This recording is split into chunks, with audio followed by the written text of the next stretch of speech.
WNBA fans are bracing for impact because it looks like Caitlin Clark might have gotten injured again, and she has missed nearly half the games this season with a quad injury and then with a groin injury. Here's the play where it happened. She's dribbling down, she pushes off, she makes this pass to Kelsey Mitchell on the back door, and then you can see when she's running back to the other end of the court, she's grabbing her right groin. You could see it on her face right after that play, The Indiana Fever wrapped up their road trip with an 85-77 win over the Connecticut Sun at TD Garden, but the victory came with a potentially devastating setback.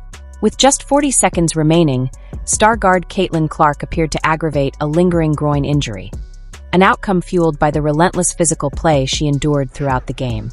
Despite the ongoing contact, officials largely let the physicality go unchecked, raising concerns about player safety and the league's treatment of its marquee talent. Stephanie White, congratulations. Amber Cox, way to go. Kelly Krauskopf, you did it, girl. You really did it. Way to rush Caitlin Clark back from injury time after time after time after time. To the point where she's tearing and crying on the court because she felt something in her groin. You three ladies couldn't manage a kid's lemonade. This wasn't just another routine injury. It was a predictable consequence of a league that has consistently failed to protect its most valuable player.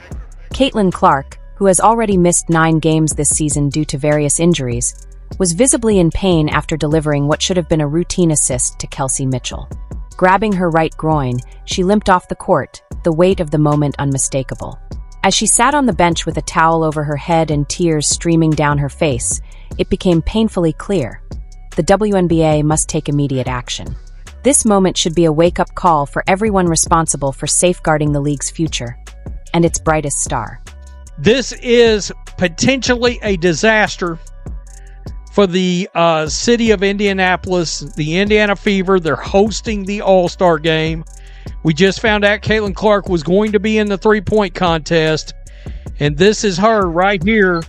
You can see her. Let me turn this down. She's grabbing that groin, folks. She's grabbing the groin area. She's going to walk over. She knows she's injured, and it looked bad, folks. She was on the bench, had her head wrapped in a towel. She's crying. The breaking point came when Fever head coach Stephanie White called a timeout, not to regroup tactically, but to confront the unchecked physicality being inflicted on Caitlin Clark by Connecticut defenders.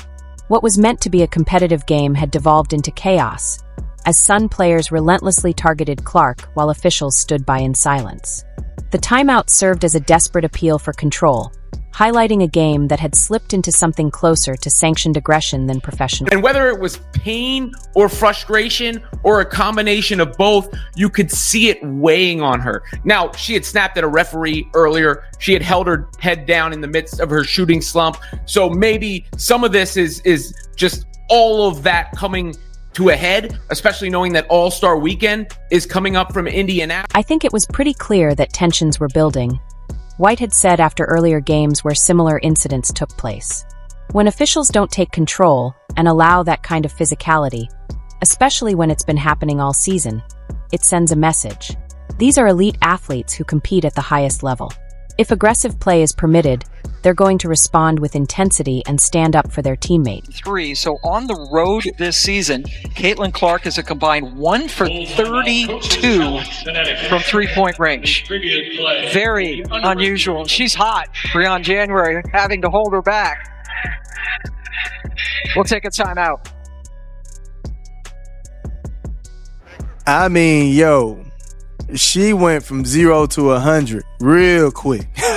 She was upset, dog. I don't know what that ref said. I don't know what happened. But yeah, she was basically just saying that has nothing to do with it. So I don't know what they were discussing, but yeah, she was basically pissed about the entire situation. But this time, White's timeout came too late. The damage had already been done. Throughout the game, officials allowed Connecticut defenders to hand check, grab, and apply constant physical pressure to Clark without repercussion. Every screen carried the risk of injury. Every drive to the basket was met with contact that, in another era, would have warranted a flagrant foul. The lack of enforcement created a dangerous environment, one that ultimately caught up with the league's biggest star. Is the refs, dog. Like, the refs are terrible. Y'all play a part in these injuries. Y'all play a part in all of these injuries. Y'all don't call nothing. Y'all don't call nothing, bro. Like, what are we talking about? You like, all of y'all should be fired. Just don't do your jobs at all. You guys are trash. Trash, man. You got people getting hurt left and right. Look at this trash. We got people getting elbowed in the face. Body check. Look at this. Sophie Cunningham dropped. She just gets body checked out of bounds. No calls. No. If you're enjoying this coverage, please consider subscribing. What we witnessed against Connecticut wasn't basketball. It was a coordinated effort to wear down the most gifted player the WNBA has ever seen. Caitlin Clark entered the game shooting just 28.9% from beyond the arc this season, a steep drop from her usual sharpshooting standards. Her overall field goal percentage has fallen to 37.4%, placing her 31st among the 35 players averaging at least 10 shots per game.